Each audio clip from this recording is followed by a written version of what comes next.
ஒரு சிம்பிள் மெத்தடில் வந்து ஆனியன் சமோசா எப்படி பண்ணுறதுன்னு பார்ப்போமா. இதுக்கு ஃபஸ்ட்டு அவுட்டர் லேயர் ரெடி பண்ணிக்கலாம். அதுக்கு சால்ட்டு, ஆயில், மைதா மாவு. உங்களுக்கு வேணும்னா நீங்கள் கோதுமை கூட எடுத்துக்கலாம். அதுக்கப்புறமா நான் கொஞ்சமாக சுகர் ஆட் பண்ணியிருக்கேன்.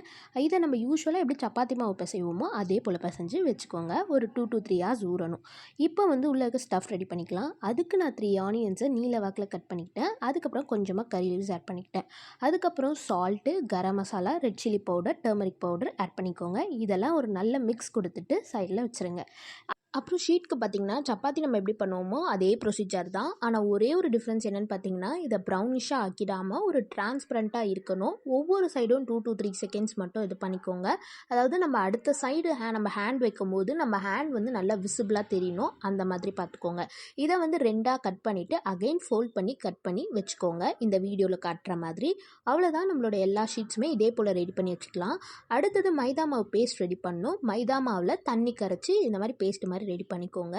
இப்போ வந்துட்டு அந்த மைதா மாவு பேஸ்ட்டை ஒரு சைடில் மட்டும் இது பண்ணிவிட்டு அதர் சைடை எடுத்துகிட்டு வந்துட்டு அங்கே பேஸ்ட்டை இது பண்ணிவிட்டு நம்ம ஒரு கோன் ஷேப் மாதிரி ரெடி பண்ணி வச்சுக்கணும். சைடில் தடிசாக இருந்தது, எக்ஸ்ட்ராஸ் இருந்துச்சு அப்படின்னா அதை மட்டும் கட் பண்ணிக்கோங்க. ஒரு கோன் ஷேப் வந்து இது பண்ணதுக்கப்புறமா உள்ள ஸ்டஃப் இது பண்ணிவிட்டு அதுக்கப்புறம் லாஸ்ட்டாக அகைன் அந்த கார்னரையும் நம்ம இது பண்ணிடணும். இதே போல் எல்லா ஷீட்ஸையும் ரெடி பண்ணி வச்சுக்கலாம். அதுக்கப்புறம் ஆயில் சூடானதுக்கப்புறமா நம்ம எல்லா சமோசா ஷீட்ஸுமே போட்டு எடுத்தோன்னா நம்மளோட சிம்பிளான சமோசா ரெடி.